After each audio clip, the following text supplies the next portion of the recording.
Hey guys, I know you're enjoying the podcast, but I gotta tell you something real quick. Have you guys heard about Anchor? That's how we're making this podcast here. Let me tell you why you should use it. First of all, it's free. Yeah, it's free, and you can make money using it.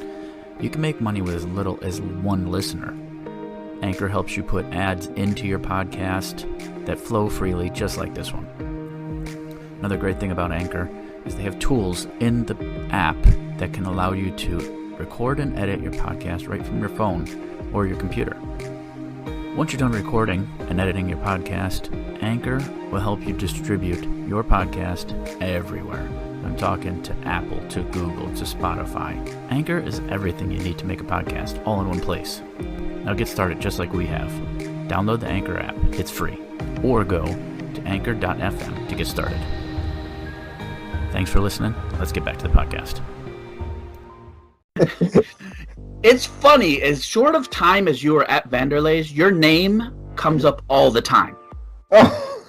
Because you are probably the most interesting character to come through there. Ladies and gentlemen, this is the ride we've all been waiting for.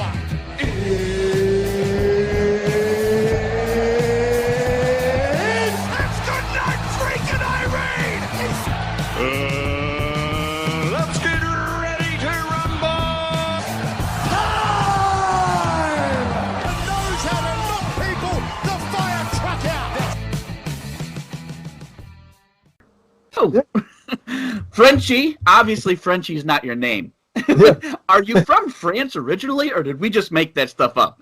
No, I came from France. So Okay. when I joined the team, so every time the guys keep forget my name, and the guy Chris from North Carolina, he came there to make a fight camp, and he couldn't remember my name. It doesn't matter how many times I told my name, and he gave me the name Frenchie, and it goes from there. That's It came from there. anytime we bring you up, it's Frenchie, and it's like, oh, Frenchie, Frenchie, yeah. And it was, and then I was like, what is his name? And then it was whatever the other name that you have on social media. It's with a B. Yes. And then I was like, I don't even know how to pronounce that. And then when I just looked up your Skype, I'm like, that's a totally different name. So I have questions about a lot of shit. So, Go ahead. so let's get into it first. Yes. Like, how did you? A lot of us have the same story, but you're from France. Like MMA was illegal, non-existent, and everything like that. So, Yes. how did you initially get into like martial arts in general? Was it movies? Was it what sparked the interest in martial arts with you? So what happened? Me and martial arts was like in France is banned. Yeah. But the events is banned, but the training is okay. You're allowed to train, but you're not allowed to fight. In MMA, you can do boxing and stuff, but over there in France, we have the judo. So the judo lobby was scared, to put it that way. Yeah, they were scared of their students go to other martial arts, to go to MMA, because MMA at the time was way more popular and had way more money than judo, because judo, all you can do is Olympic or fight for medals like Naga and stuff like that. Yeah.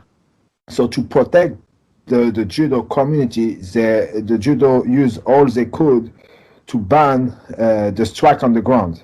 They used that as the code of sportsmanship. They said that this is not sportsmanship if you hit somebody on the ground who could not defend himself. Mm-hmm. But we all know that it's not because you're on your back that you lose the fight. You can put the triangle and then win the fight. Yeah. But many people try to show that to the official, to people in high places in politics and stuff. But it didn't work until last September. So MMA in France become legal in September 2020. Wow, I didn't know that. Trying that since the 90s. Yeah. The 90s they've been trying to put this legal, but now it's finally legal. We had our first MMA event, Bellator, in Paris. Mm-hmm. But with the restriction and stuff, it was more like a local event, with local European fighters. Yeah. And some fighters had a lot of problem with the COVID test and stuff. So the card went down a little bit, but it was a pretty good card.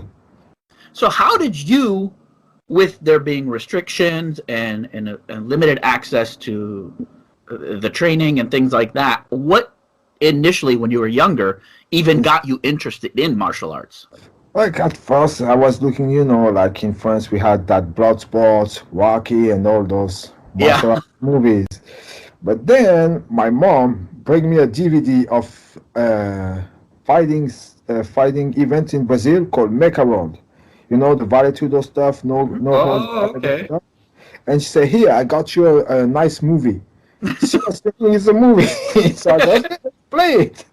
And then I saw that and I was, oh shit, that's what I want to do. That's crazy. That's so cool. And I start keeping digging, and then we had at that moment Fight Sports, the magazine Fight Sports, and they put Pride. With when you buy the magazine, you had the Pride and all Jungle Fight stuff DVD, and I kept from there, kept buying them, and then one day I was like, oh fuck, I gotta see this live. So I saved up and money, and one day out of the blue, I took my bag and went to Japan. And then I said, I gotta see this thing. And I started to sing the Pride 2003 in the Tokyo Dome, 80,000 people, full house. Oh, wow. The best event in my life. I'd never seen something like it. And then I decided to stay here in Japan, and it went all from there. So, like, you had stories. I remember you would tell us stories, and some of the stuff that, like, we would say, it wasn't negative about you, but none of us could figure Frenchie out.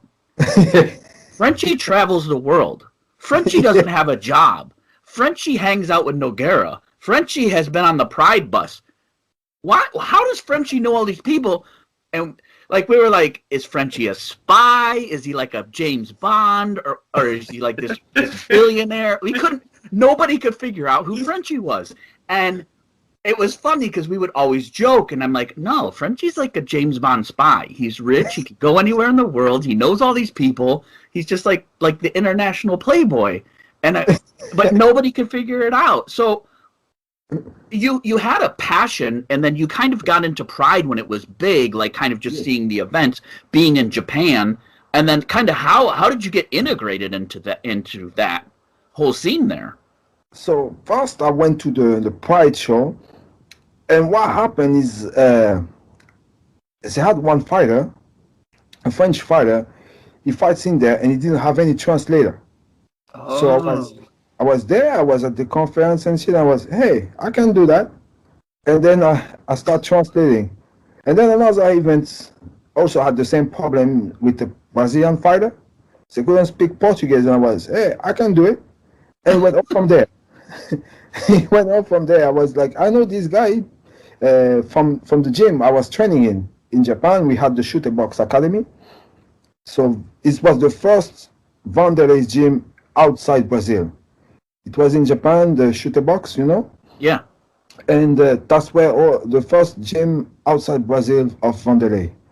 So I was training there in Japan, but the crazy thing is inside, nobody was speaking Japanese. Because it was, Nikkeis. So Nikkeis means Japanese who has Brazilian descendant.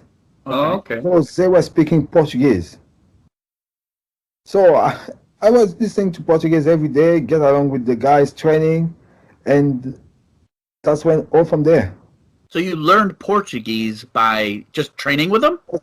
Yeah, like talking with the guy. I had some basic before, but like it become, before I could speak it, but I was not using it. Yeah.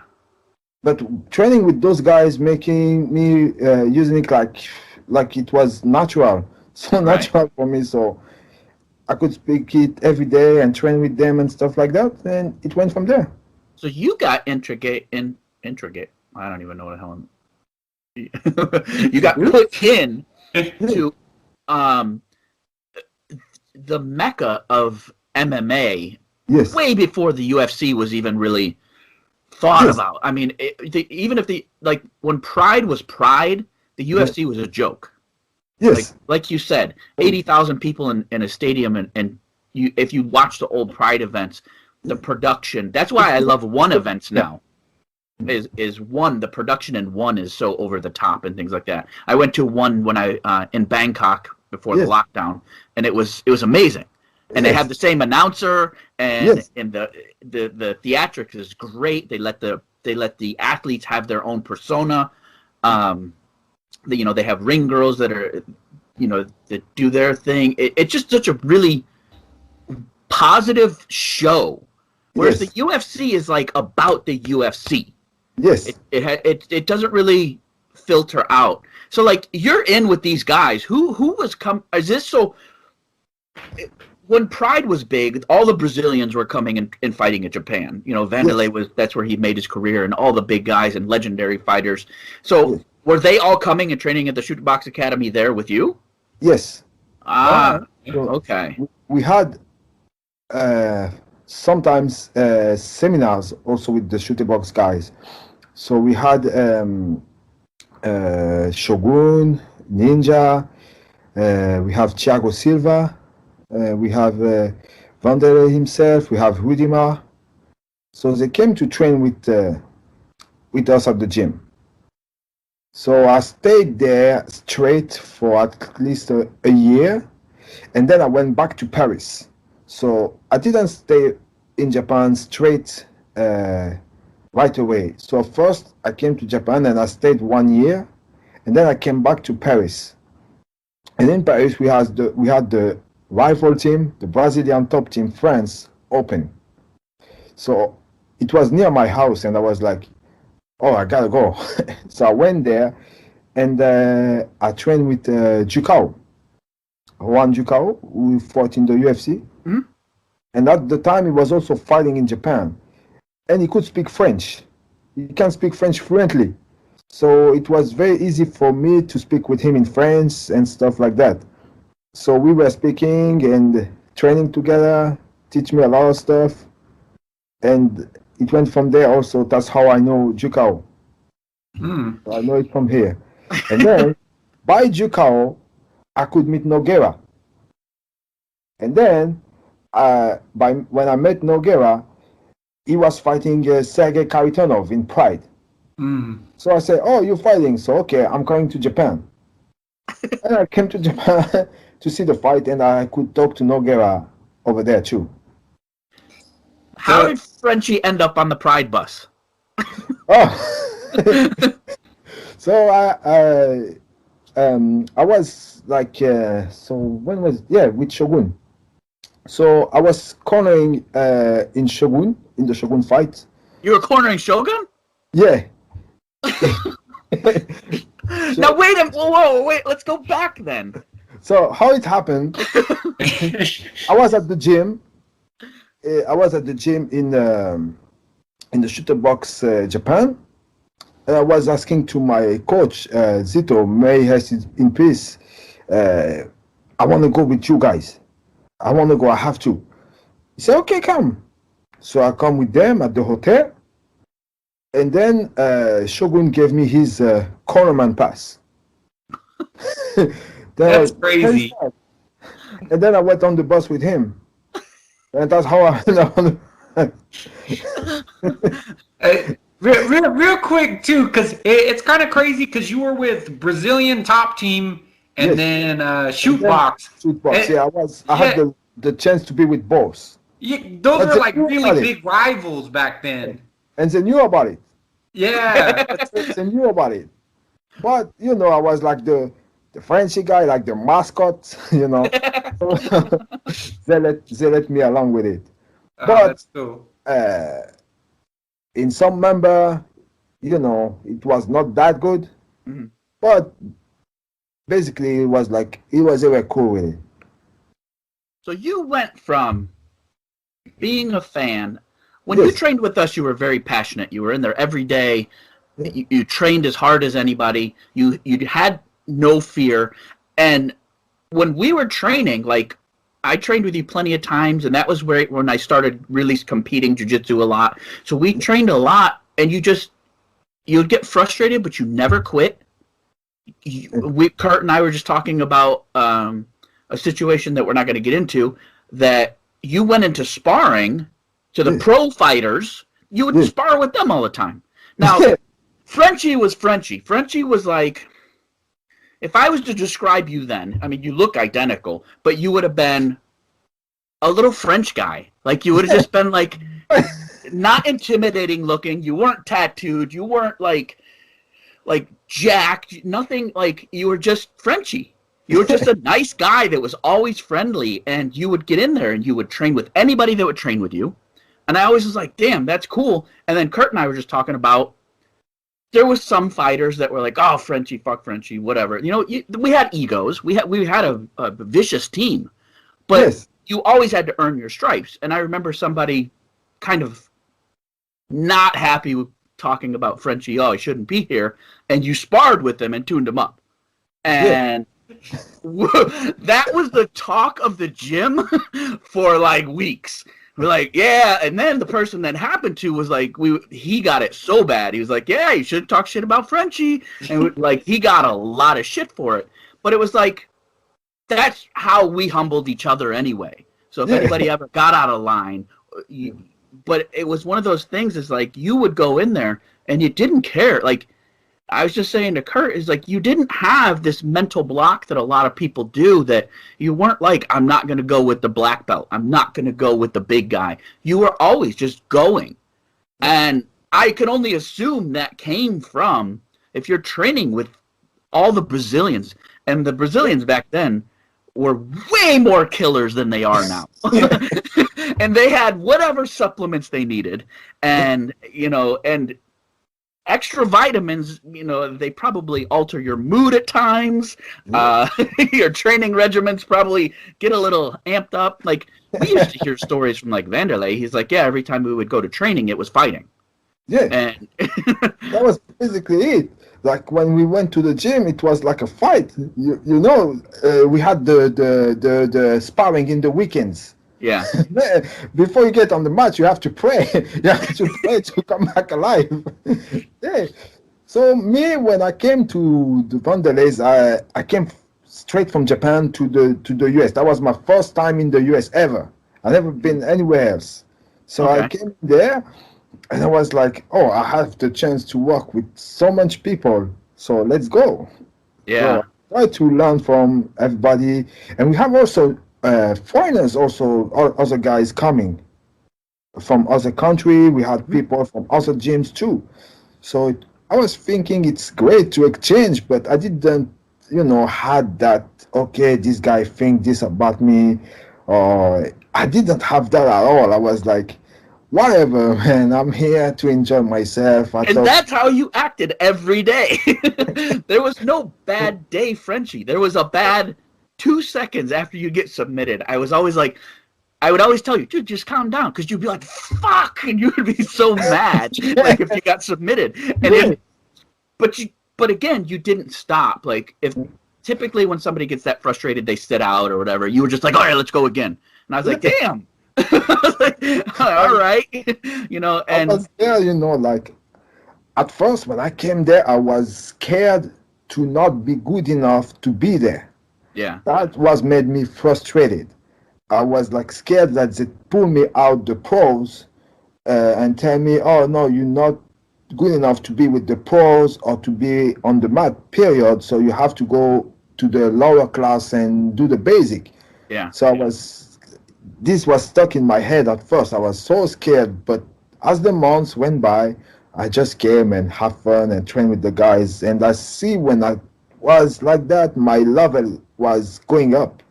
Definitely. Because there was nothing blocking my head. You know, I was like, I'm in the US. I have In-N-Out burger down the street. So I was like, hell yeah, let's train. And then I went to eat In-N-Out, go to the South Point Casino. It was great, man. It was definitely that way. And you were there at like a really good time with the gym too. Like we had we still had. You were there still with most of our amateur team with Mike Smith, right? You were still there when he was there. Yeah. So you were there at kind of the heyday after. Right after when we had a big pro team to where we had a giant, really good amateur team and a lot of good pros still in there. And so, our sparring and things like that, it was high level. So they would tell you, you probably shouldn't come to sparring if they thought that, you're just going to get tuned up. I mean, the guys that we were training with are now in the UFC and gone on to retire champions in different countries and things like that. So you had a really great time to come into that gym. It was a great experience to be able to have. So let's go back to Japan. Now, I don't know if you have the clearance or I have the clearance for you to tell me what your real job is, because otherwise you're just going to keep being a spy. But I remember you telling me, because I asked at some point, I was like, this guy's not a fucking spy. And then he's too nice. And then I was like, maybe that's part of it. But you told me you sold wine. Yeah, everybody was asking me, and I kept explaining to them, and they were like, no, that's exactly right. So no, it can't be like that. He has to do something else. But basically what I was doing is I had many jobs in Japan, and what I was doing is I was saving enough to come to the US. And after, when my money runs out in the US, I just come back to Japan and work again. Yeah. And then go to US again. Just let me turn that off. And and so my first job, I was selling wine in Japan. So I was working for a French company that sent me to a lot of places, big department store, and I had to introduce French wine to the Japanese. Okay. So make them taste it and explain where the wine came from, the wine history and stuff like that. Then I came to the US to train, to make 3-4 months. And then I come back to Japan and I had another job.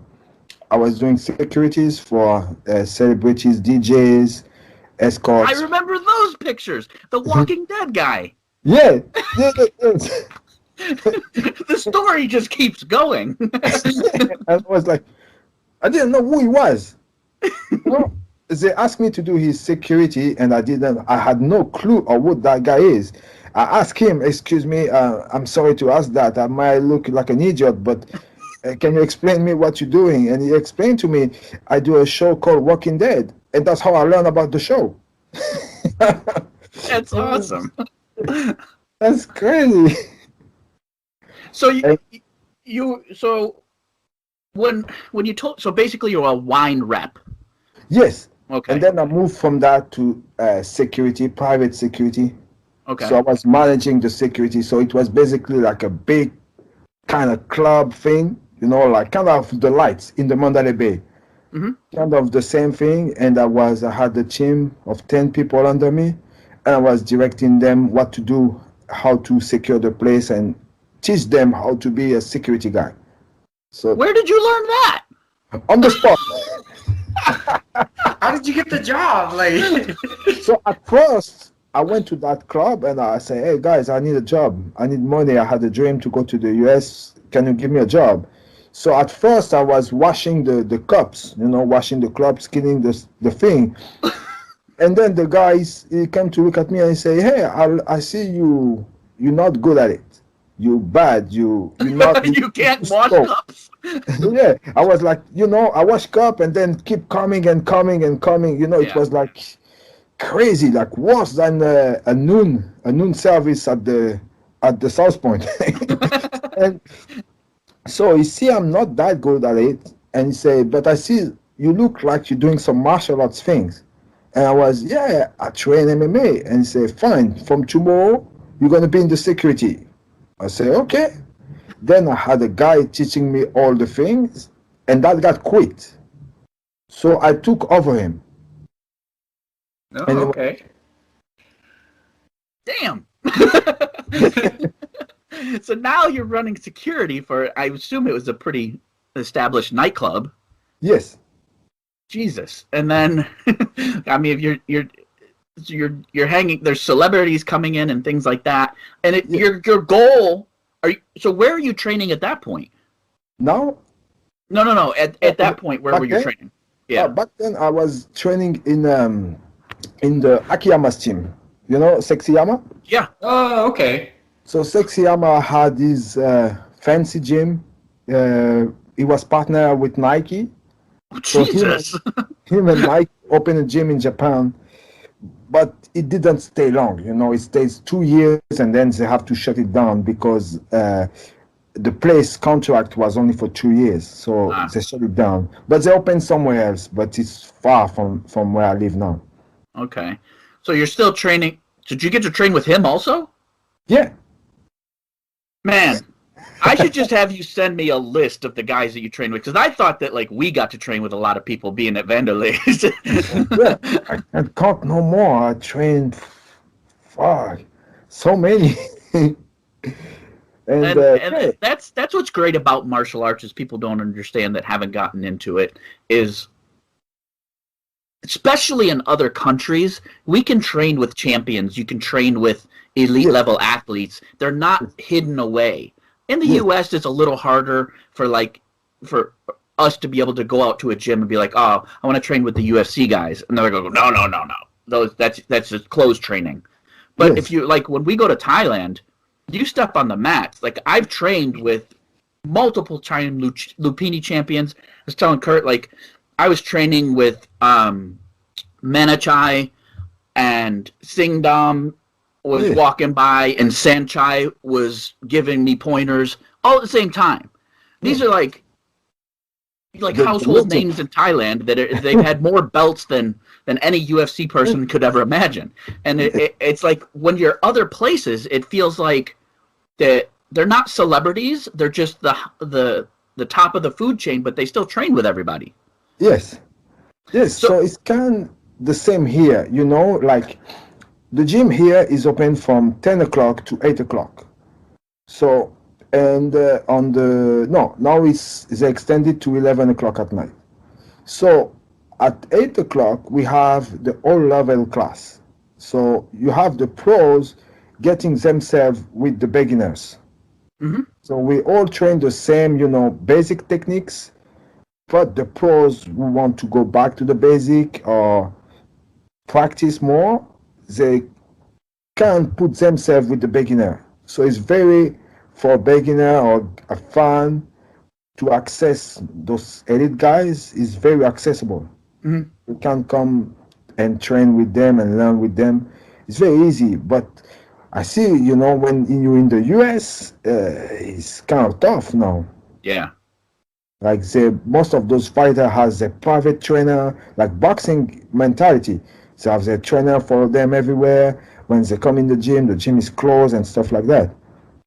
And that's another thing. Again, it goes back to, I was telling Kurt and I were discussing, is if you go on your Instagram, yes, Mayweather, Baby Slice, literally, and the pictures of the people that you train with, they're not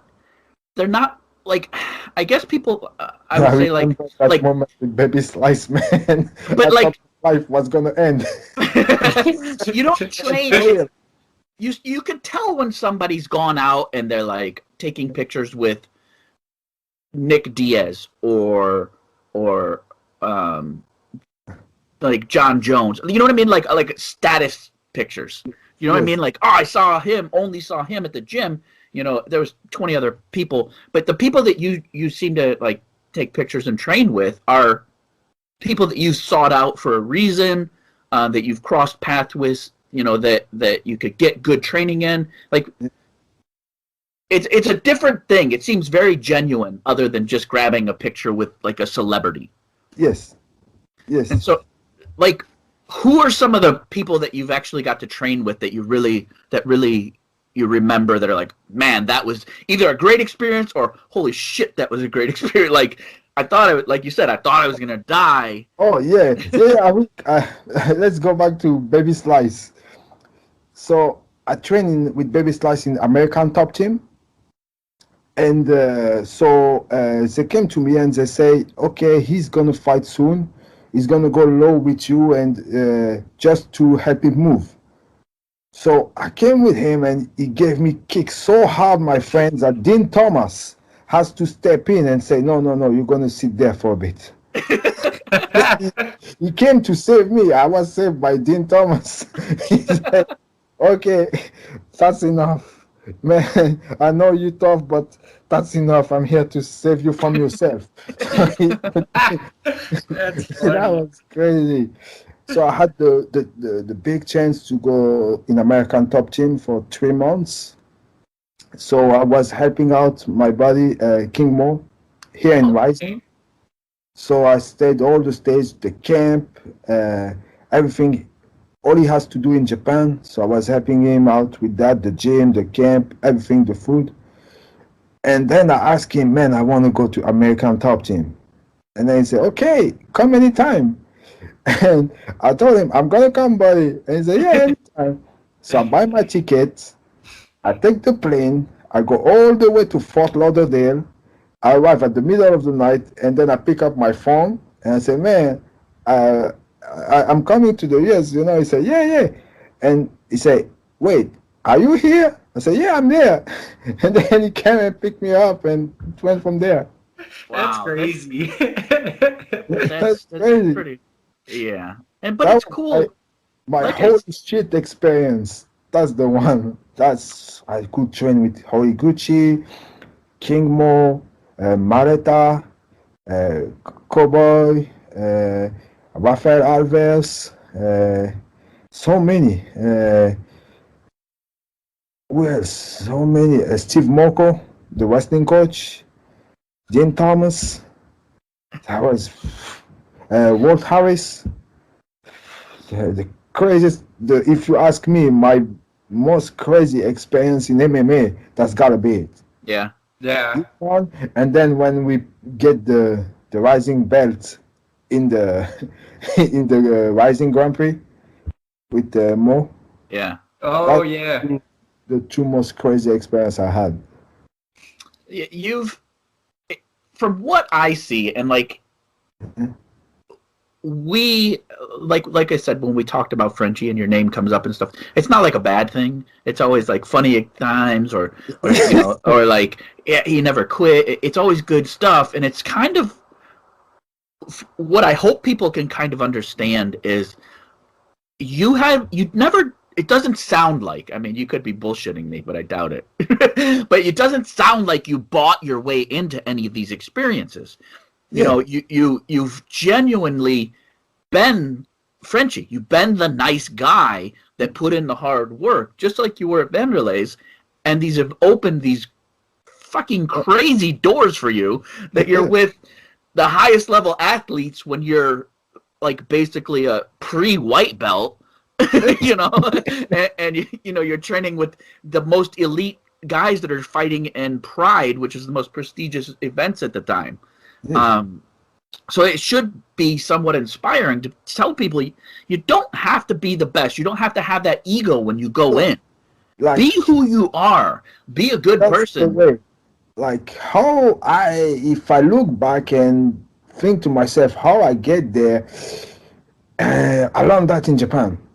So in Japan, how you get to fight is you have to at first say you want to fight, but the coach will look by what you do and what you say if you want to fight or not. You have to earn your place. But to give you what you want, you have to express yourself.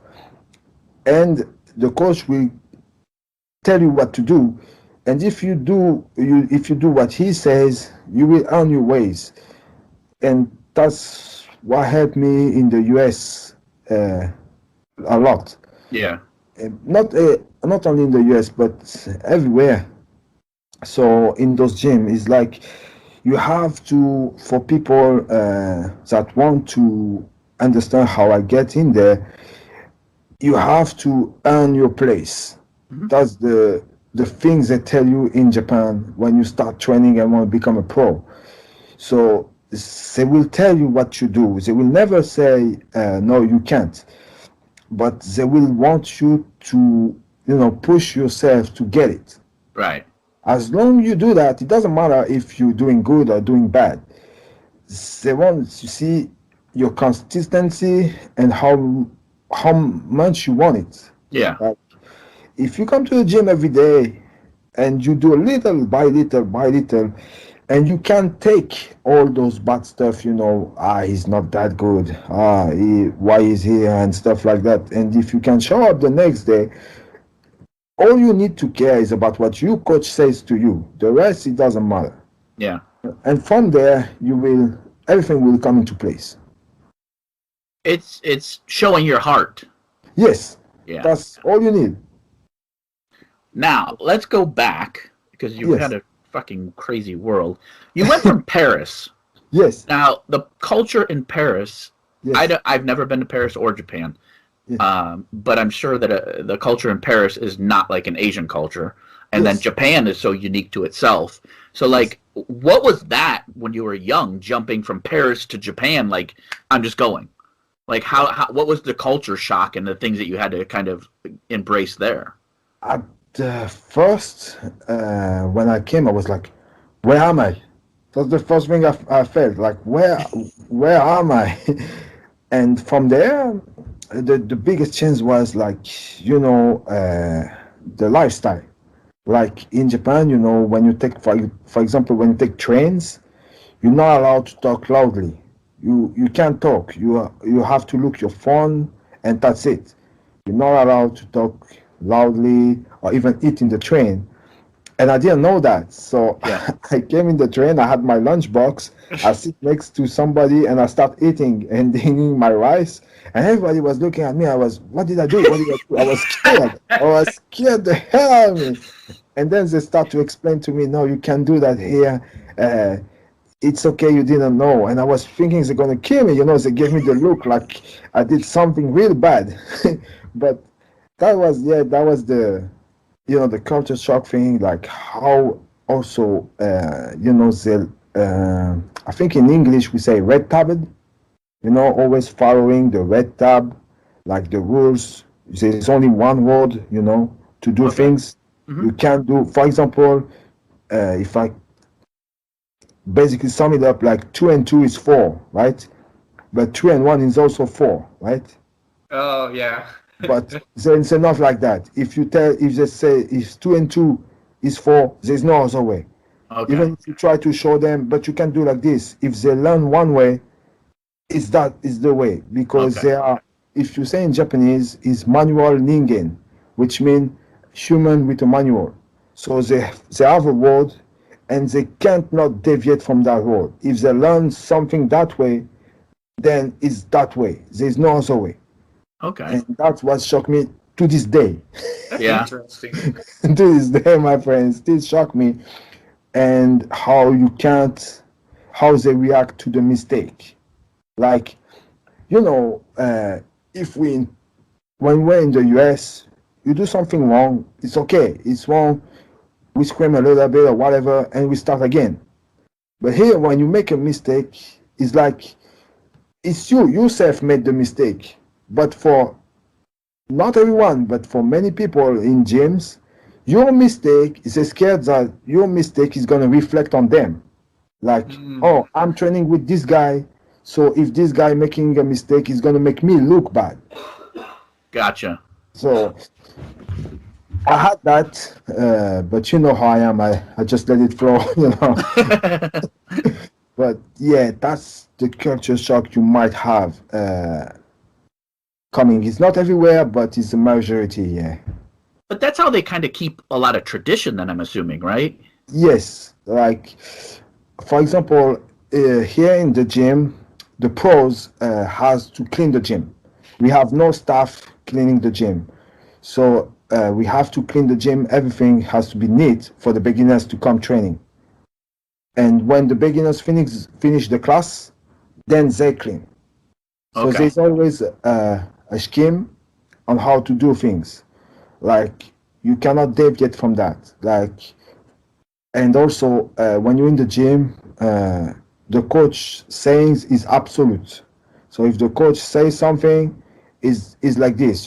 You can't answer back or something, or yeah, but I did that, I thought so, but whatever he says is absolute. Mhm. And you can, if you're late, you're gonna make the cleaning. Like wash the thing. Your coach can send you to the con laundry and wash the gears of the guys and stuff like that. Clean the gym or stay longer to help the amateurs fighting and stuff like that. It's very like kind of military mentality. I personally don't see anything wrong with that. I think I that do as well. I think that it builds a very strong team, a very Yes. strong community. Yeah. I think that with the way that the United States is constantly changing and Yes. we're offended by this today but not tomorrow and that type of thing, that we can't instill those type of things on people. Yeah, but it's good you say that point, because unfortunately at the time when I was there, when I started coming there, we didn't have the social media, you know. There was no Facebook at the time, no nothing like that. But now with Facebook and shit, we start saying what I hate the most: team inside team, you know. Yes. Like we go in the gym, but you have two teams. You have this feeling of two teams inside a team. So lately, it's kind of developing. So many gyms has these kind of things, you know. Yeah, we used to call it like cliques, and Yes. and there's in Yeah. America it's a lot of that. It's like 2-3 friends get together, and then they Yeah. add, okay, you're our friend now, and you're our friend, and Yeah. we only train with us, and then we beat up the guys that are not as good. There is a lot of that, and Yeah. it's Like- unfortunate because, like you said, if there's a set way to do things, and I don't think that training in martial arts that it's a bad thing. Yeah. I had an experience when I was coaching. I was coaching Muay Thai at Henzo Gracie's here in New Hampshire, and I was told don't have them spar. Yeah. And I'm like, what do you mean? And he said because the people sparring, if they're uncontrolled or if someone get hurt, Yeah. and the jiu-jitsu class that's going on sees that, and the mom sees it, it's going to affect business. Yes. So Yes. Kurt actually owns a gym outside of Reno now. Oh, So nice. Kurt has his own gym. Yeah. So, Yeah. but a lot of gyms, I see that it's not the tradition of the martial art anymore. It Yeah. obviously that's an ingredient, Yes. and this sounds kind of messed up that it's. I would see it as with the boom of MMA that a lot of remember they were called McDojos. Yeah. Is you see these things pop up. The product is this martial art, whether it's jiu-jitsu, and it doesn't mean that the jiu-jitsu is not good, but the actual business is the focus. Yes. Yes. It has to be the money. It has to be the retaining students, and I get that. I owned a business, so I understand what it is to retain customers. Yes. But we throw out whatever doesn't keep the customers. Like yes. the sparring that used to happen at Vanderlei's, that stopped happening. Yes. That where see you're the- getting knocked out in sparring every week, that doesn't happen anymore. Not there. Not at most gyms. Yes. So because it looks bad. Because like Yeah. if you wanted to try it and you walked in and you saw Vanderlei and Michael going at it, you'd Yeah. go, "Fuck this! I'm not getting on that mat." Literally, you had to pray when you were training with us on the weekends at Vanderlei's. Yeah, exactly. That's insane. Yeah. Like I see somebody lose his teeth, his front teeth on the mat, Yeah. and the other one had a broken arm. That's Yeah. crazy. And you remember the one we call Gatsby? You remember No. the Prince? You know, don't when remember. he sparred Vanderlei and Michael, or I think he's a teacher, kick his leg, and then he broke his entire leg on The the guy gym. from France. Yeah, Oh, yeah. I remember him now. Yeah. Yeah. and he had He's to a prince? like we say that, but we don't know if it's true or not. You know. Well, he has a Lamborghini and all sorts of other stuff. Yeah. Yeah, I That guy remember was him. super strong. I remember like doing jiu-jitsu with that guy. He's a strong guy. Yeah. Now he's an actor. He's on Netflix. Oh, really? Yeah. You know the show Lupin? Lupin, Arsène Lupin. The gentleman, how do you say in English? Thief. Oh, yeah. I did see that show. Who is he on that show? He's in there. Oh, okay. I'm gonna have to look closer because I did watch a little bit of that show, but I don't think I finished it. He's on the first 3 episodes. Oh, I'm gonna have to go back now And because I also, always seen those. he's on movies. He's City Hunter, the manga. Oh, No, I don't watch any of that. The manga, and he kind of has the main character in there. Really? Oh. Yeah. Yeah, And- I remember he came over and like Panda loved him, and he would take the guys out, buy them all Jordans, and Yeah. like he would throw money around, and We call He him the was- Gatsby. he was nice. okay. Yeah, I understand now. He was super nice, but I remember Like, that he was He big took as hell. the whole team to the Caesar Palace, and he buy us food. Yeah, yeah. That's insane. He was huge. He was a big dude, Yeah. and then but he broke his leg at the gym. Yeah, Like, I remember. bad. I remember And- him having a broken leg, but I wasn't there when he broke it, so I didn't know that. You could hear the sound way back to the In-N-Out burger. That shit was loud as hell. And then you remember the manager Marta. They called ambulance, and then the guys told him, "You pay $60,000, or you have this thing back in France." He paid the $60,000 like it was nothing. Oh wow, that's crazy. He's like, okay, whatever. Like, yeah, like if you go, in France we have the free hospital and stuff, but 60,000, that's not something you can put on the spot like that. Yeah, Yeah. That's yeah. great. I remember he would come into town every once in a while, and then I had followed him on Instagram. I don't think I still do, or he doesn't post or something. But then I remember seeing him like riding around with his kid in a Lamborghini, and Yes. I was like, oh. And I He owns remember a jet. what's that? He has a jet. He has his own jet. Oh wow, that's crazy. That's insane. Yeah, and like to go back to Japan, like if you talk about the gyms, if I have to compare the gym, I had the chance to train in Japan, Thailand, France, and the US. So if I have to compare all those gyms, of course the mentality is different. Yeah. It's different. In France, it's like when you're not, even if you try to prove yourself and you're not that good, they be like, I'm losing time. I prefer to focus on the guys that is good and let the guy be. Just let him train there. And if he gets there, it's fine. If he can keep up with us, it's fine. If not, so be it. But in France, they insist a lot on the technique. It's like the coach will tell you, okay, do 200 jabs. So he will let you do 200 jabs, and then he's go somewhere. And when he come back, he expects you to still jabbing until you make the movement correctly. Yeah. Kind of same in Japan. It's kind of the same.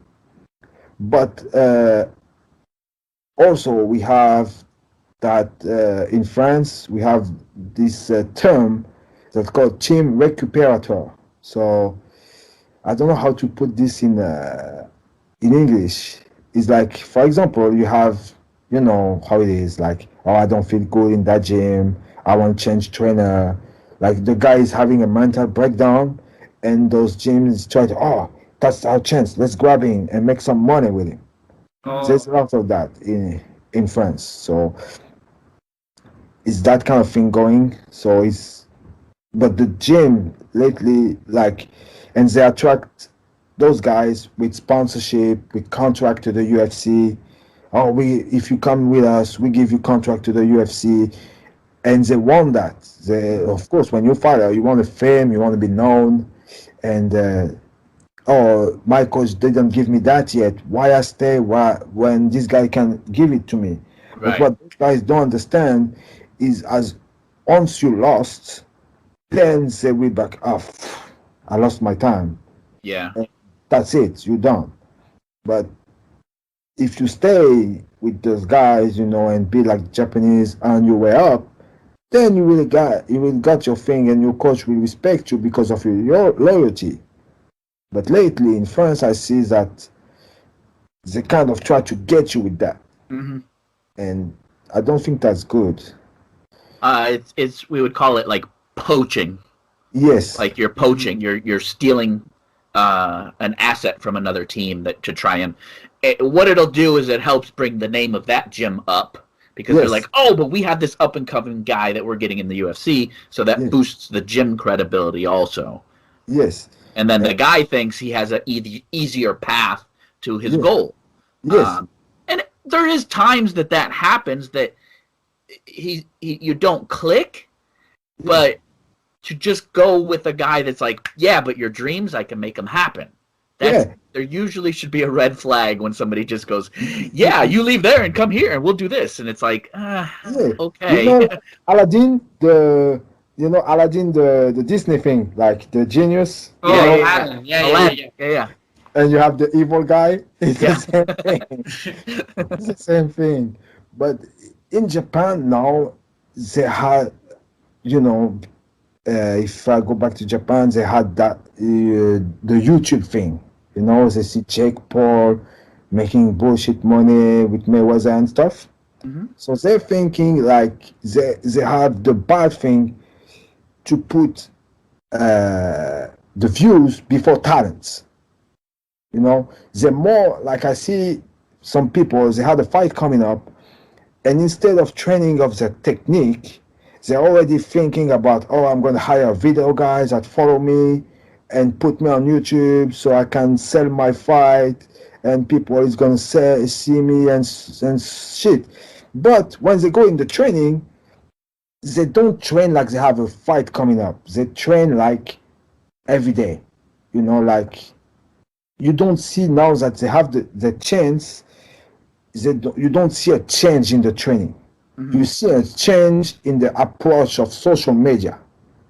So it's almost like they're preparing to put on a show to try and promote the fight instead of put the effort into preparing for the fight. Yeah, actually training hard. Yeah. When I train with those guys, I see the default they had is not corrected. They still have the same problem there and there. They try to improve, but they don't put as much of effort in that as they do in social media. Yeah. Because the promoters are the people that go on social media, they promote more the social media than their training, Like, oh, now I'm fighting in that show and look what I have. I have a Rolex, I have a watch, I have a car, I have all this but they don't show you the training, they show you all they have. And in those mind of those young guys, I want to be a famous fighter, they see that and say like, oh, that's where I want to be. Like, I was talking with my teammate the other day about that, like about the US promotion. We have PFL now, we have Bellator, we have the UFC, we have LFA. And I'm asking to those guys, where is your dream to fight? Like, for example, if PFL gives you a lot of money and you have the UFC, where do you want to go? They instantly choose the UFC. And when I ask them, why the UFC? They ask me because they don't tell me about the competition level or to challenge themselves. No, they tell me because it's the most known here. Yeah. So if I say to my friend, I fight in PFL, they don't know PFL. But if I say I fight in the UFC, everybody's going to say, wow, he fights in the UFC. Yeah. But what I always say to people when I fight about people, about the UFC, I say it's not to be in the UFC that matter. What's matter is what you do in the UFC. Like, if you get your ass kicked in the UFC cut you and that's it. And you will remember as somebody who lost in the UFC. Yeah. But they don't understand that now. Yeah, So- and there's so many of them that you thought that, you know, these are going to be stars, and that's the thing is, like, there's people like Mayhem Miller, who was Yes. like he was coming up and he was a character, and then they were like, oh, he could be a star when he comes over here, and he Yeah. shit the bed. He just Yeah. couldn't do it, and I loved him. I thought he was great. He was fucking great. wild, and he was good at jiu-jitsu back Yeah. when it wasn't the biggest thing. So. Yes. And it happens with big names. So think Yes. about the guys like you're talking about, the guys in the gym that are trying to put in the work, that are like, I just want to go to the UFC. Those are the people that are on the undercards that you don't know their names, that Yeah. when they do lose one or two, they're just washed out. Yes. You know, you if you're staying at a gym and putting in the hard work and building your name, Yeah. and then go to the UFC, and then you have the experience, if you already fought in PFL or something along those lines and built a reputation, then to get the UFC, like you said, it's not signing to the UFC, it's what you do once you get in the UFC. And that's a huge thing that people don't get. And like you said, that's pretty much anywhere. If you ask any MMA fighter what their goal is the UFC. In the States. If you ask in Asia, they want to fight for one. Yes, like I had the blessing to work with one also. I don't know if you saw. I was working in the biggest card, you know, the 100 show, the 1 century. Yeah. I was coaching a fighter over there. He fought Sama for the inaugural belt, the 125 belt Okay. in the Muay Thai rules. Oh, nice. That was amazing. That was amazing. And you know what? The Japanese, they didn't like. The show was okay on social media and stuff, but because we had a typhoon, you know, big typhoon, so the people couldn't get in masses. But the show did well on TV and on pay-per-view. Everything went fine, but just, you know, here, because not many people could be in the arena, people still, they didn't do good. Oh, we went to the UFC, you know. But they were like a big, huge typhoon that the authorities didn't let you go out your house. But still, you know, they didn't. And, no, I'm going to go to the UFC. Look, the UFC, they have sponsorship. They have Reebok and blah, blah, blah. And they're more focused on that than the fight themselves. Yeah. And that's not that. I think it's not good. Well, But look what the PFL does. Like PFL is, if you don't train, I heard that. I don't know if it's official yet, or if the PFL say something about it. But I heard, like, when you're not fighting but you're still in contract with the PFL gives you money to train. Okay. Oh, yeah. Yeah, like a stipend? Yeah. Yeah, like a fighter pension or something like that. Mhm. And I explained that to the guys. Like, if you train in the UFC and you get injured, the UFC pays you only if you injured yourself during the fight, the period of fight camp. Like, the PFL gives you money all year long as long as you're with them.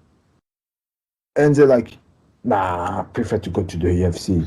So that almost sounds like the PFL is actually having employees, whereas the UFC is a subcontractor. You work for yourself. Yes, yes. Mhm. That's And they went a totally different way. Which even when so PFL is like the blend over from World Series, right? Yes. Okay. And now in France, PFL is getting a lot popular. Many people want to get in there. Okay. PFL in France and European country has a big image. Yeah. Because it start taking the European talent from Cage Warriors. They start to be interested in the European market. So we have a lot of European guys and foreign guys from many different countries, and those guys, you know, they see the $1 million. They want to be in there. Yeah. Because you have the possibility to get your $1 million, but also you get paid for the fight you put in. Yeah. So Yeah. those guys, when they see a contract like that, anybody wants to go, and I would want to go myself. Yeah, and there's a lot of organizations that are doing that are kind of evolving with tournaments. Yes.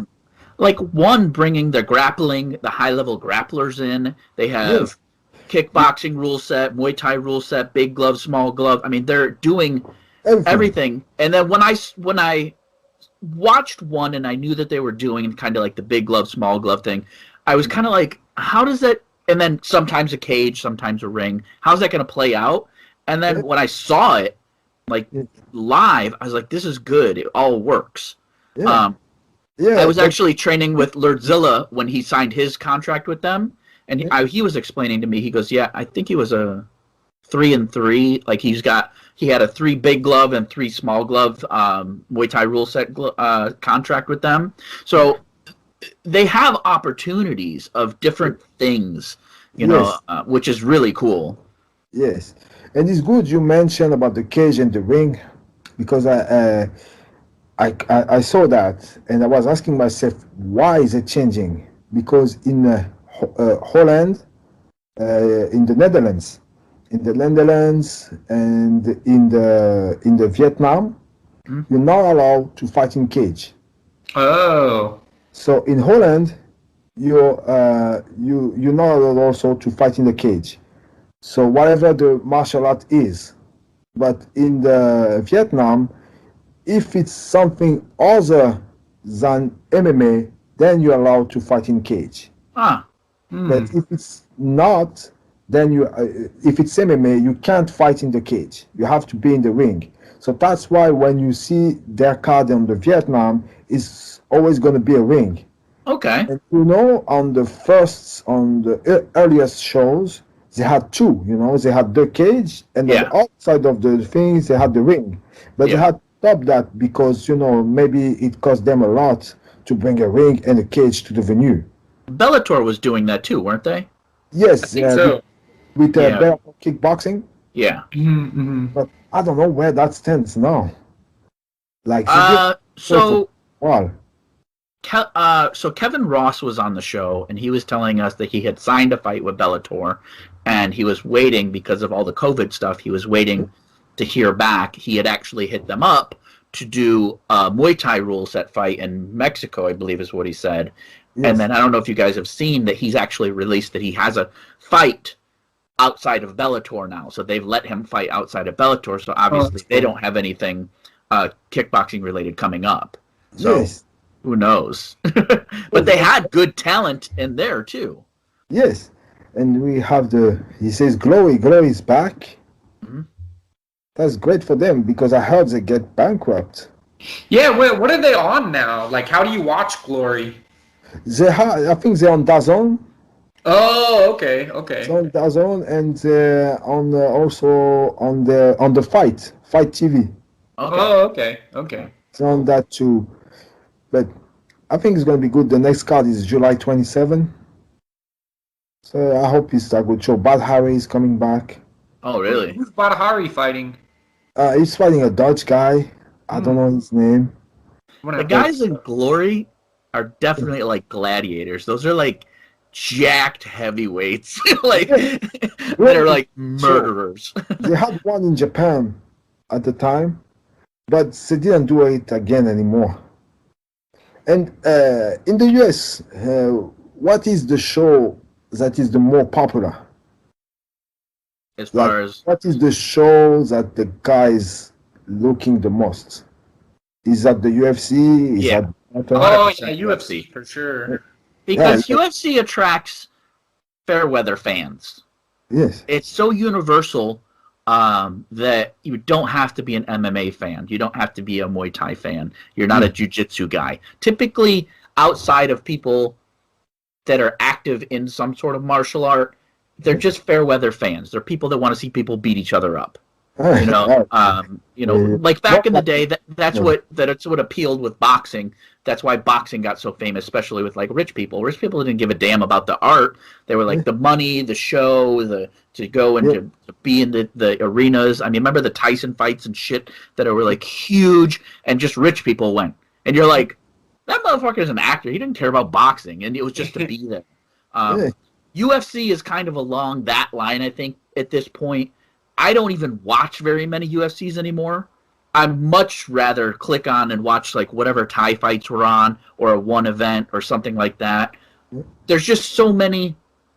I mean, obviously the athletes that are doing it are at the top of their game at that time, but there's just so many cards, and then there's so many fighters that I have nothing invested in them. I don't care who they are. I don't know who they are. I've never heard of them. And it's like, I get it. But when I loved the UFC, there was Liddell, there was something, I had some sort of following to the person that I'm going to watch. Yeah. And there's just so many people, and the people aren't on regularly. You know, you have like a McGregor fights once every 3 years. And then I'm like, I don't even really give a shit if he fought, because you don't have... See him. Yeah, like you don't have like, oh, but he fucked this dude up last time, because you barely remember. Yes. You know, and you're like... But when they were competing, like most of the time back a few years ago, they were like 3 times a year if you were a champion.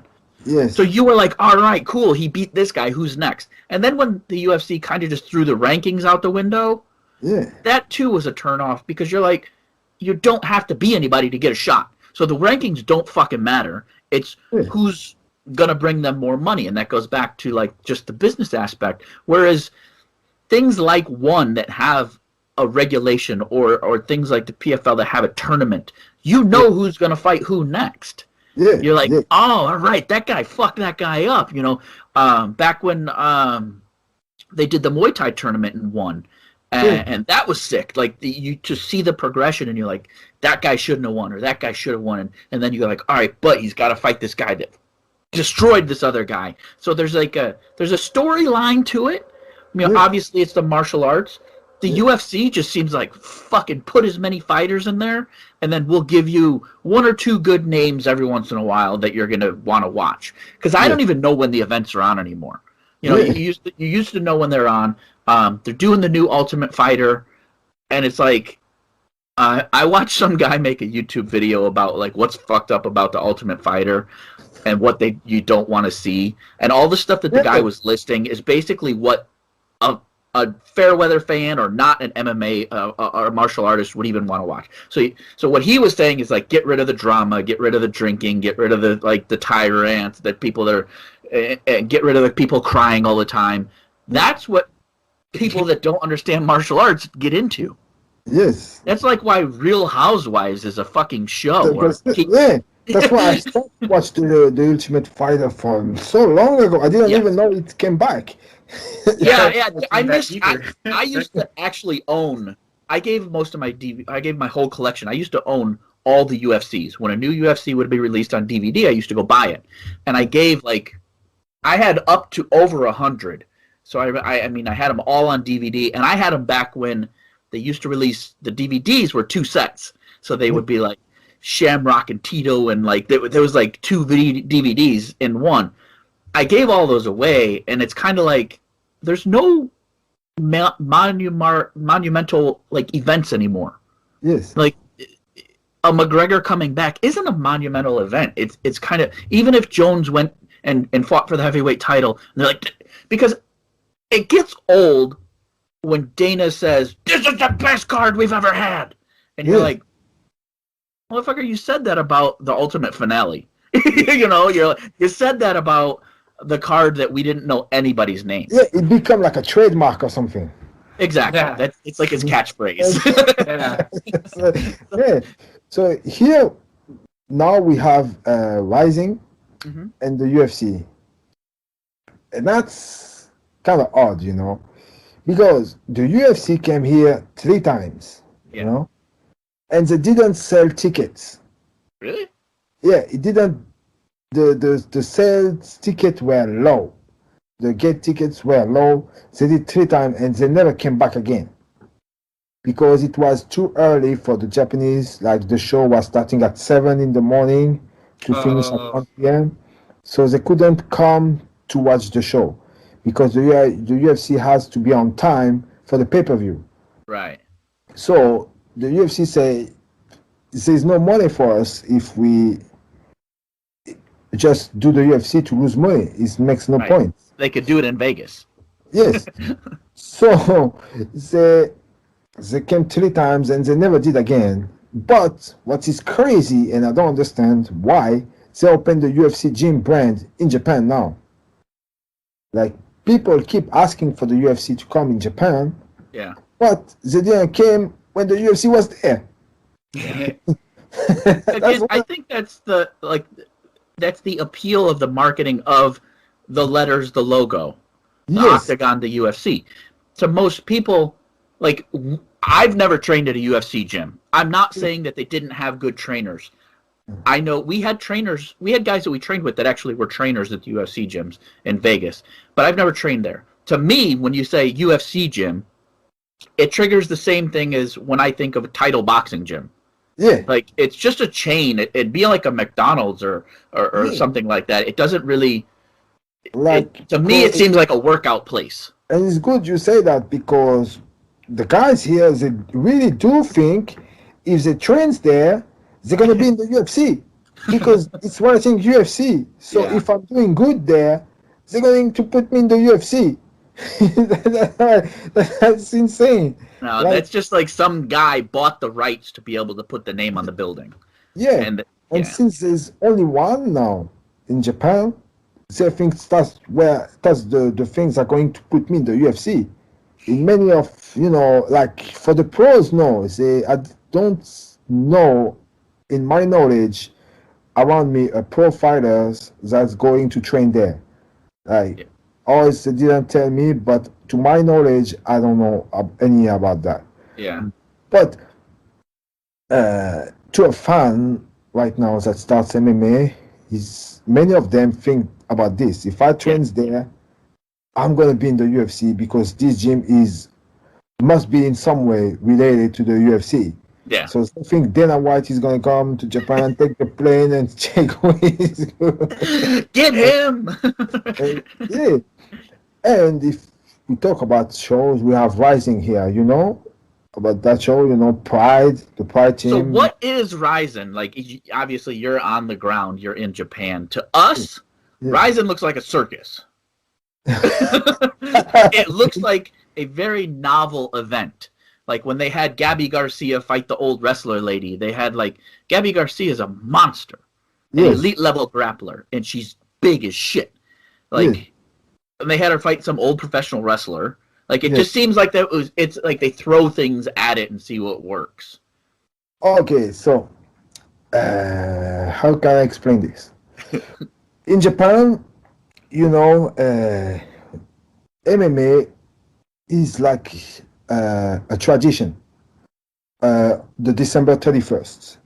December 31st is basically what saves Japanese TV. Japanese TV was going bankrupt at the time.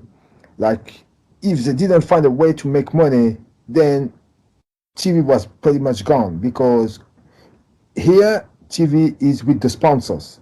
Sponsors pay for what you're watching. So if they pay for some bullshit program and nobody watch it, then they don't want to sponsor TV anymore. So what happened is they put money in the fight things, and that worked. That was the biggest drawing on TV ever. Yeah. In every program you can imagine in Japan, that's what made the biggest money.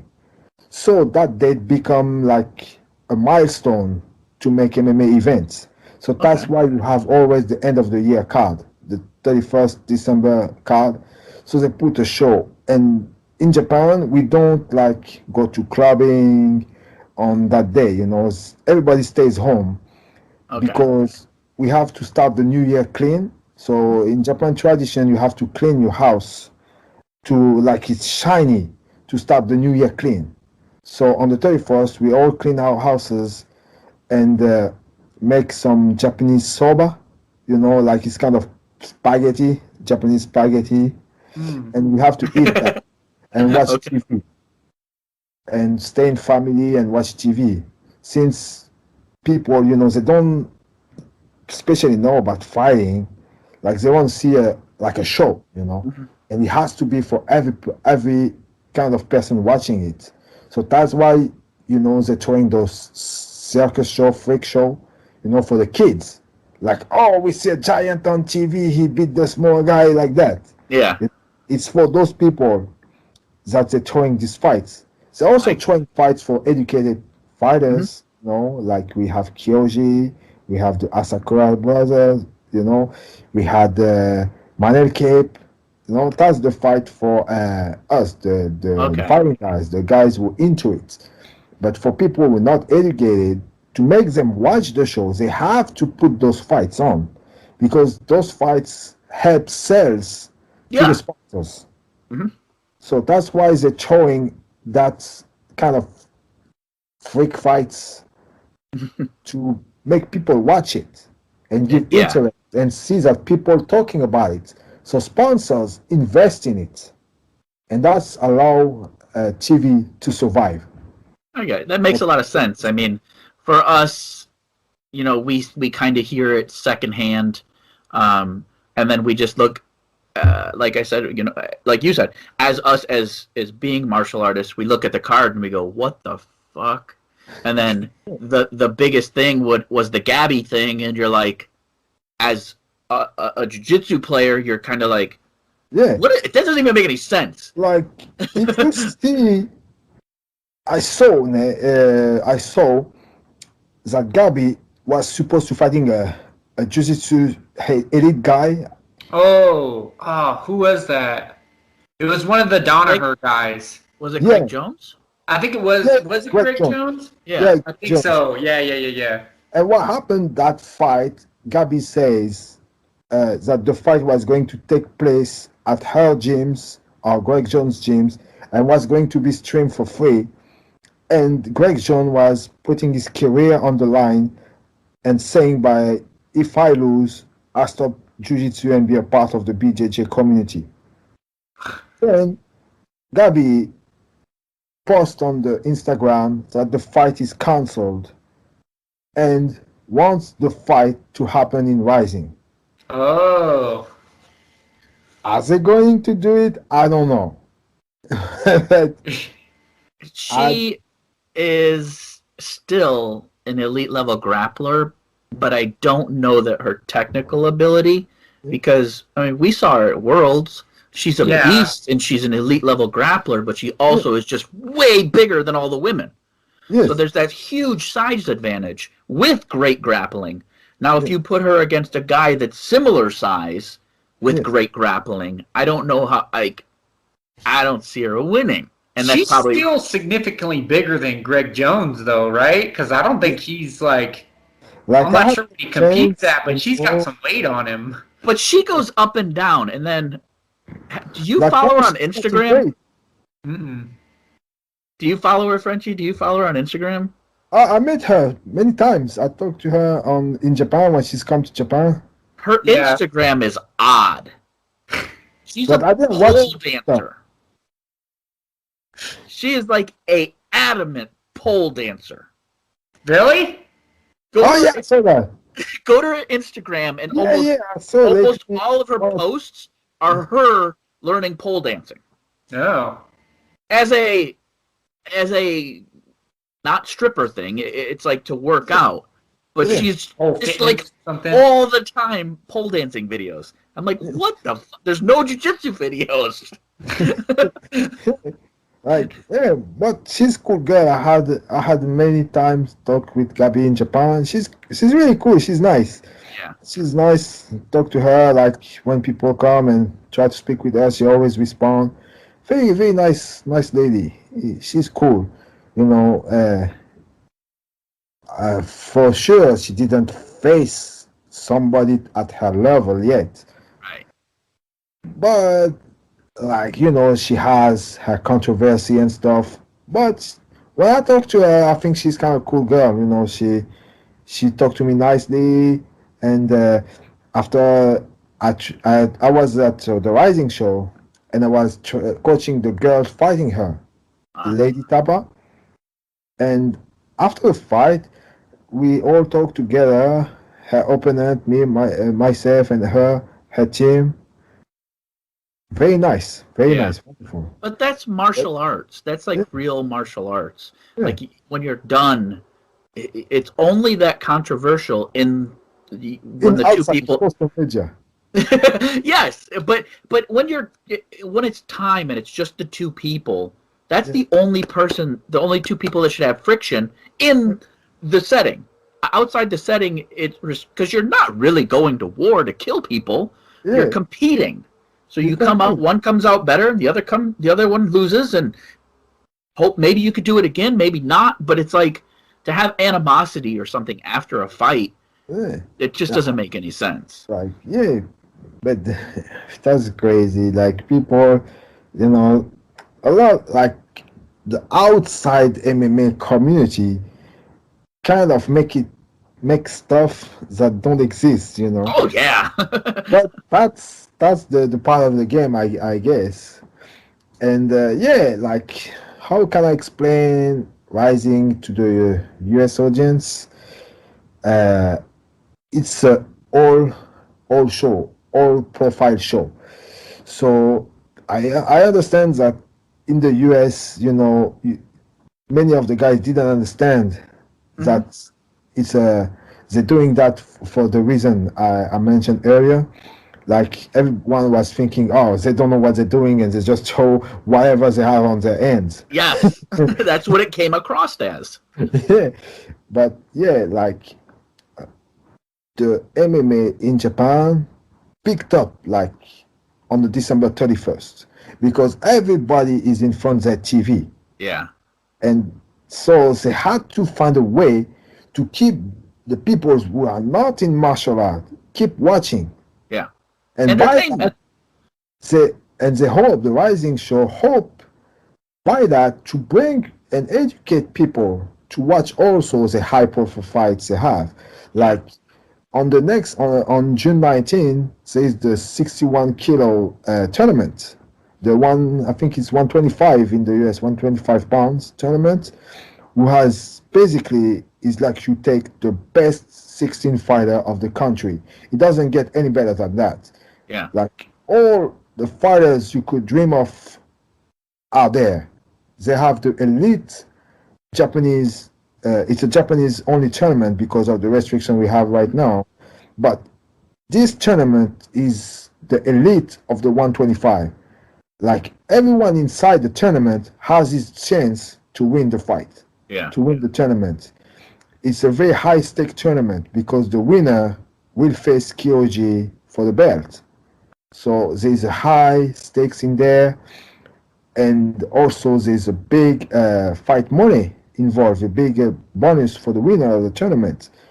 So they're putting also that kind of show, but they have to, you know, to bring those people, it costs money. So, and they're doing at the Tokyo Dome again. So to make people watch those shows, they have to bring the most people they can. Right. So that's why they're putting those shows, and those shows also entertain the guys like you and me. Like, you know, it's always funny to watch that, to watch a big, small guy, you know.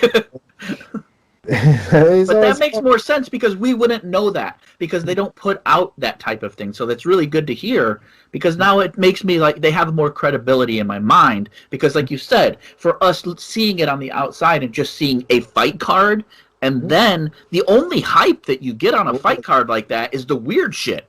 Yeah. Like, that's what people are like. That's what they put this about. Yeah. You know, when I look Bloody Elbow, MMA Junkie, and they talk about Rising, the first thing I see is that kind of fight card, you know? Mm-hmm. That's what's crazy to me. Like, literally, the next tournament coming up, you guys has to watch it. It's a must watch to anybody who's in MMA. It's a must watch. Like, you have Kyoji, you have the Pancrase champion, you have the Deep champion. Everybody in that tournament is a champion.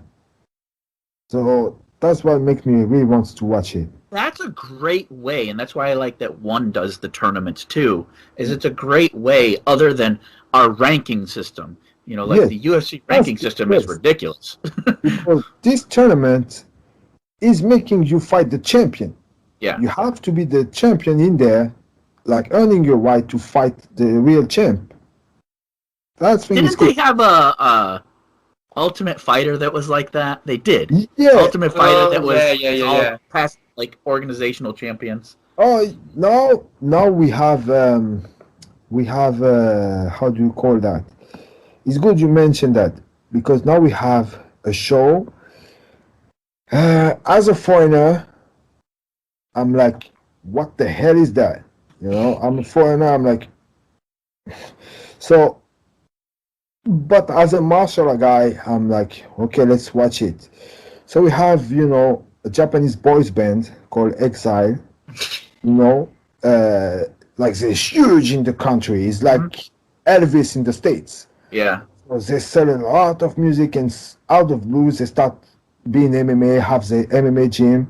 And they're throwing a show called Dreamers, It's like they take young people that want to fight in MMA, and it's like the Ultimate Fighter, but with young guys, like 18, 16, They're throwing that show at the moment, and they kind of put off storylines behind it to make it like the young girls crying about it, and, oh, I like this guy, and watch it. Like, it's basically like, Beverly Hills things, when we were kids and watching. Okay. It's kind of that thing, but with MMA. And people enjoy it. I watched one episode and I was like, okay, maybe I'll watch next time, But now it's become a big thing here, and they like that kind of drama. But they did that with the UFC did that. They were the first to do that in the country. Yeah. But since in Japan, they at the time they didn't have that live together in the same house thing. So they didn't put it on the house, the tough house. They put in the fighter's home. The fighter's has to show his own house and how he live in there, and that was better. Yeah. But they didn't do it again. They canceled the show, so we don't have that anymore. If we talk about MMA programs here, how is it? But then we have, if you talk about real show, we have Deep, which is very good. We have 4 shows now in Japan. We have Rising, we have Pancrase, we have Deep, and we have Shuto. So Shuto here is now connect to the one, so they have the advantage to trade fighters. You can have one's fighter come to Japan, and the fighters from Japan come to one, and they kind of exchange fighters, which is very good. And that makes them popular. And then you have Deep, who is throwing a lot of show, and they are the only. They have 2 cards. They have the women's only card, and they have the men's card. And what they do is for the morning, they throw the women's card, and then at the night time they throw the men's card. So you can basically watch 24 fights in one day. Oh wow! Pretty cool. And they have many champions in that show, and that's the show that make you go to Rising. If you're good enough, they send you to Rising, UFC. So when you're in that show, it's basically the doors open for you. Gotcha. All you have to do is be there, and I just signed with them last November. Man, it's wonderful. They treat me all good. You signed with them as a fighter? Yeah. Okay. I fought November the 1st of November. So all right, we're gonna get to that. Let's go back before I totally. You're killing me here. I have like 1,000 different things now. So let's go back, way back to the beginning when you're in Pride. Yes. You're in Japan, so I don't want you to say anything stupid. But organized crime. Yes. I was in Thailand for a long time. Kurt's been in Thailand. It's very corrupt with things that go on. It's kind of known, and everybody has said about Pride, the Yakuza and organized crime having influence in this and that. Even Coach Michael, when he came back after his fight in Japan, he was talking to me. He's like, I didn't make any money. They literally came to my hotel room with a suitcase and paid me cash, like like after his fight. What do you know, or can you say about like this mysterious stuff that's going on or did go on? I don't know how prevalent it is today because I watch documentaries about them really dismantling Yakuza and making it very bad. Like you can't be associated anymore. But obviously, it was an organization at one point. It was a very prevalent organization, and they probably did have their hands on a lot of things. It was a very feared organized crime organization. Pride was a lot of money. There was a gang of money. That's why all the fighters were going there and making so much money. Do you have any experiences or knowledge or what's up with that? Do you guys know about the show called Sengoku? It sounds familiar, but I don't know. So basically, it was the rival of Pride. You know? Okay. Like, not the rival, but a serious, kind of the same caliber of Pride. Okay. You know? I don't know what is true and what is not, but I can tell you what was said on the news and stuff like that. So basically, that promotion was kind of killing it. They had very good fighters. We have the guys from George Santiago fighting there, Calvin fighting there. What's his name? He's famous now. What's his name? He's very famous UFC guys. Masvidal. Oh, okay. Okay. It was the show that could be the kind of rival of Pride. You know, Dennis King also was in there. So what happened is they shut it down because in Japan, as what they say, I don't know if it's true or not, you cannot make contract the day of the fight. Okay. So what's happened is they were making negotiation about money the day of the fight. Like the fighter was in the arena and make the damn thing on the day of his fight, which is totally illegal in Japan. Okay. So it went down, and then rumors came, organized crime and all that. And the promotion shut down. So nobody knows if it's true or not, what happened, what they have, or what really happened. But the media say that. Yeah. So I don't know if it's tied to the crime or stuff, but that show was really good.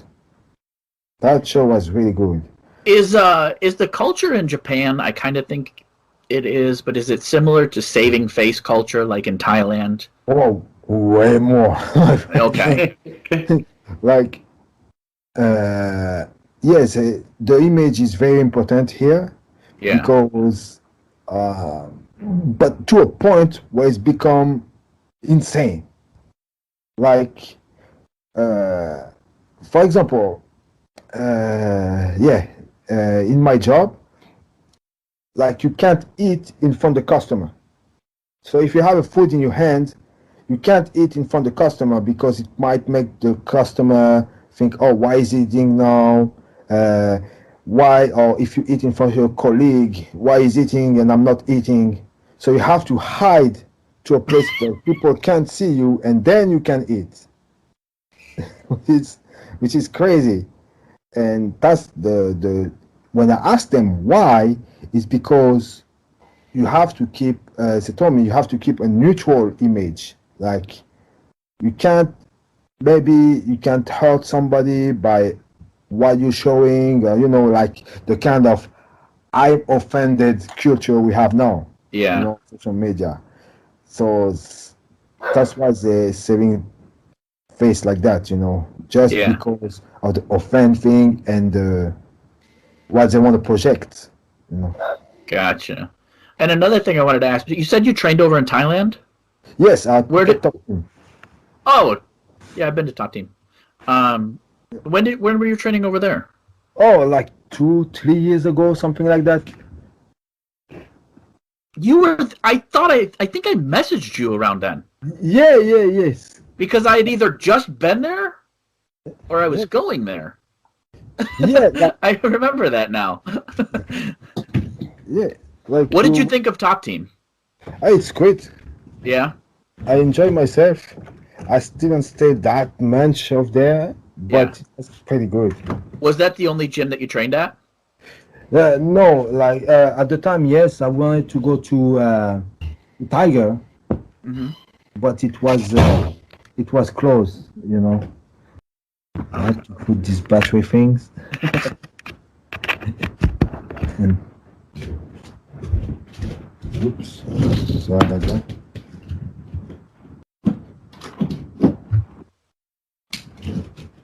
Okay, still good.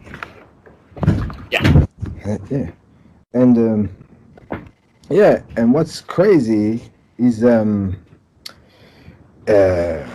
come back to Japan. You have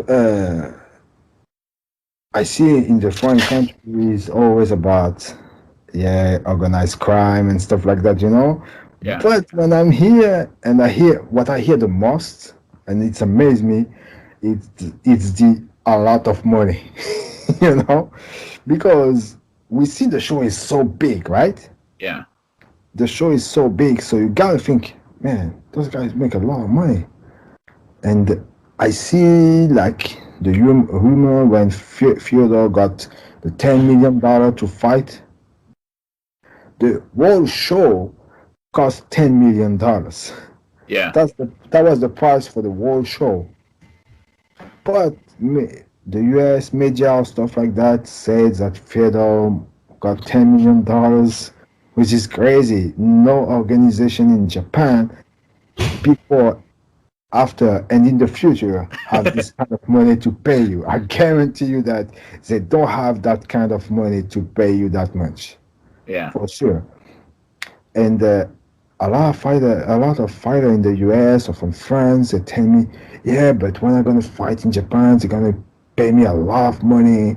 I'm gonna be famous, and I gotta have marketing stuff. That's not happening anymore. Yeah. Now, when you fight in Japan, you're gonna be famous. You're gonna be known, but that's about it. You're not gonna make huge amount of money by just fighting. You gotta be in, have your own businesses or sell yourself to brand and stuff like that, because they're not gonna pay you like 500,000 like people think, or 700,000, stuff like that. You're gonna make decent amount of money, but nowhere where the people think it is. Yeah. Well, there's so many people now, and even, like when somebody in their 30s started martial arts, you probably chose a martial art to start with. Yes. And then kind of expanded into MMA. I like your chair.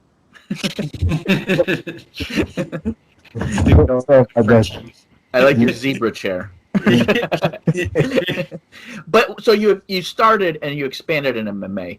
So but now literally fighters at 16-year-olds start MMA. They don't start, I'm gonna be a jiu-jitsu guy. They start MMA training. So the market of fighters is flooded. That's why the UFC can get away with still paying nothing and having as many cards as they possibly can put out. Oh, and yes, and it's interesting. I was talking about that like before you hit me up for this podcast. So people don't understand. So I want to go back to that thing about Oscar de la Hoya and GSP things, you know. So people were saying on social media why the UFC is blocking GSP to fight with thriller things and stuff like that. So, and since he says he's retired, then he can't fight, right? Because people think he's retired, then he has nothing to do with the UFC and can fight or do whatever he wants. But that's not the case. People have to understand you have a fight with a number of contracts. So if you have 10 fights and you do 5 fights and then you retire at the 5th fight, it doesn't cancel your contract. It just frees it. So if you want to go back to fighting, you have a athlete contract that says you have to finish your last remaining fights because you sign an exclusive fight. We all know that UFC is exclusive. You can't fight nowhere else. So if you didn't finish the number of fights you owe to the UFC, then you can't go to boxing or whatever you want to go because you're tied to the UFC until the UFC releases you from your contract or you complete it. Yeah. So that's why they block the fight to happen.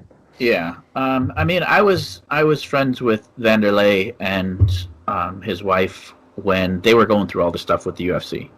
And she and Taya would tell me about them talking to the Fertittas and how the Fertittas were treating him, and Vanderlei's like, I just want out. And they were like, no, no, no. And I remember around 2013-14, Vanderlei was supposed to make an appearance at a Bellator event. And the UFC shut that down. And it wasn't anything other than he was going to make an appearance because it was like Randy and it was like a lot of the older guys, and Vanderlei was supposed to go there. And he wasn't fighting for the UFC. He was like, I'm done. But they were like, no, you're still under contract. You're not going there. Yes, because as long as you retire, retires mean freeze the deal. Doesn't mean I'm out. So that's why people has to understand that. And before we get into your fighting, yes, tell me about Japan. Yeah. Kurt and I were talking about, like, we'd love to visit Japan, but in our minds, now this is a thing. So what I did with Fight Chase is I started that because of traveling to Thailand, I realized that it's not this minefield of bad shit that's going to happen. You can literally jump on a plane, go to Thailand with $1,000 and spend 2 weeks or however long you really want to make it last and have an amazing time. So I try to put out as much information. But Kurt and I were talking, and basically in our minds, the blockage of going to like Japan is we think it's just ridiculously expensive to go and to visit. So like, I want to know some of the weird shit that goes on there too, because I'm sure you know about things. But like, to go to Japan, what should people expect? Like, what should they expect to, like, hey, I want to go to Japan tomorrow? So first of all, when they come to Japan, they have to know why they're coming here. Like, if you don't know, or just go and be like, okay, I'm just go and see whatever's going on there, you're gonna lose a lot of money. You're gonna be ripped off, like you don't know why you did this. So you have to know, okay, I'm going to do this, I want to see this, and that's what I'm going to do. So that will give you a guidance on where you should spend your money and where you should not spend your money. Yeah. So, like, and